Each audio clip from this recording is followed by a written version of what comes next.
Uh-huh. Yep. Yep. Yep.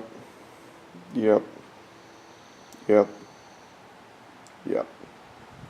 So, you ask yourself, what are we doing here? Well, today we are taking apart a Mitsubishi Eclipse, the 3G Eclopse, which includes such fun activities as we are doing the klooch. So we are working on engine hoisting engine. Going to remove all of the bolts yet. There is a rear motor mount. Well, it's actually a rear trans mount. There's another trans mount on this side, which is this right here. There is the one which is right back there that is hard to see, but it's at the tip of my finger. And there are several series of bolts that need to be removed. That lines the very upper edge of the transmission bell housing. And then on the reverse side underneath down over here, there are bolts that go into the transmission that hold the engine onto the transmission. Those also need removed. So to give you a quick summary, we've spent about 4.5 hours beating on this 2003, de-rustifying and pulling apart all the stuff so we can eventually do the trans drop, so we can do the clutch. Yay. So we have removed the battery, removed our cold air intake. We have removed the battery box. It's what it sets on right here. And that's got several bolts right here, several bolts here. Had to unbolt the harness to pull it off, pull off the battery terminals. Then we pulled off the inner skirt. There's a bolt here for the inner skirt, and there is also a bolt that is up in the wheel well right here. So there's actually a cutout in the skirt that you pull off. And then these have the crappy plastic Phillips screws that you have to pull out that are garbage. And then, so we pulled off the wheel, pulled off the axle nut, and then we did the lower ball joint, separated it off. It sucks. It is the clamp style on the knuckle. So the clamp style, it has a through bolt that sets in this relief cut in the ball joint. So this, you will break the nut loose. I think it was like a 17 millimeter if I remember right.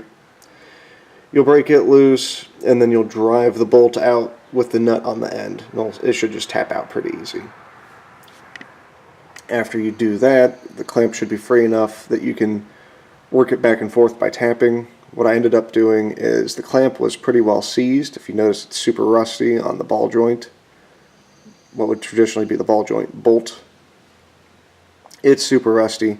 So I ended up getting a good piece of wood and a 4-pound hammer, and you angle it to drive down with the axis of the bolt or the ball joint rod. So you end up driving it out of the bottom of the knuckle. So pretty much you end up putting the wood like right here on this lip right beside the ball joint. And you literally beat it out.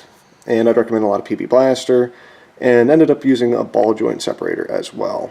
Helped a lot. And then we pulled off the calipers. Those were, I think, 18 or 17 millimeter bolts. 2 bolts to do that.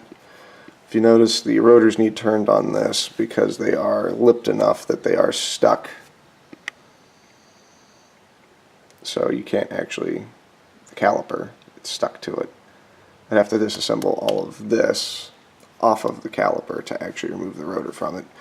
But for now, we've bungee corded this up to it. But after you separate that, you can remove this axle half from the knuckle and the inner wheel hub.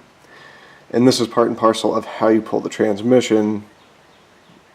This will allow you to drop this and move it down and off to the side after you separate it from the engine.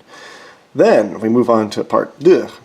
So you'll end up at some point, this is what we're getting to, there's a couple different harness spots and the shifting linkage that needs to come off and the slave cylinder that runs the clutch. Those need taken off. And then there is this, which is the lower support that cradles the engine and transmission right where those housings meet. So where the engine block ends and the bell housing on the transmission mates up, that's where that support runs. You have to remove that as well. And then after you do that, there should be a support jack up underneath the transmission where it's roughly center of mass. And then you need to put a crane on top of your engine as such, so you can load level it after you disconnect. This is this side of the support for it. So you need to have support on it to prevent it from unloading and falling into the engine bay and eventually hitting the ground. So it'll probably rip off that side's motor mount. But that is the majority of it in a nutshell. There will be a part 2 and or 3. Part 2 being after we get it off, an update as far as how bad the rest of this is. Past that point, we'll also look at the clutch and see how bad it is. The clutch was slipping in 4th or 5th gear under high torque, so you aren't able to accelerate above like 50 mile an hour. So that's pretty much led to this needs looked at. Under low torque usage on surface streets up to 35 mile an hour, it's slow acceleration, but you can get up and it stays locked. Past that point, it sucks. So that's why we're taking it apart. It may have oil or transmission fluid in it. We don't know yet. We're still getting there. The engine seems to have a lot of leaks that come out from the valve cover seals, so it'll be fun. That's what we're doing. This is sort of like the midpoint of documentation. But to give you an idea, using a lot of air tools and or wrenches. These are the rusty style bolts that go into the body that hold on the inner skirt for the fender well. These are the type of plastic screws that hold on the rest of the skirt mounts. So it looks like they're that crappy type that flare out to hold it together. Could just use rivets or zip ties if you drill extra holes. And then our master cylinder has what should look like these clean bolts. These will be a bit harder to crack open. I think they had thread sealant on these, which is not a terrible idea. This goes into the aluminum bell housing. These are mild steel. Remember, you should use some type of thread sealant to prevent that from oxidizing and corroding together. All good stuff to know about. That's current progress. There will be an update. Like I said, roughly 2, 3, maybe 4 parts to this. It'll be fun.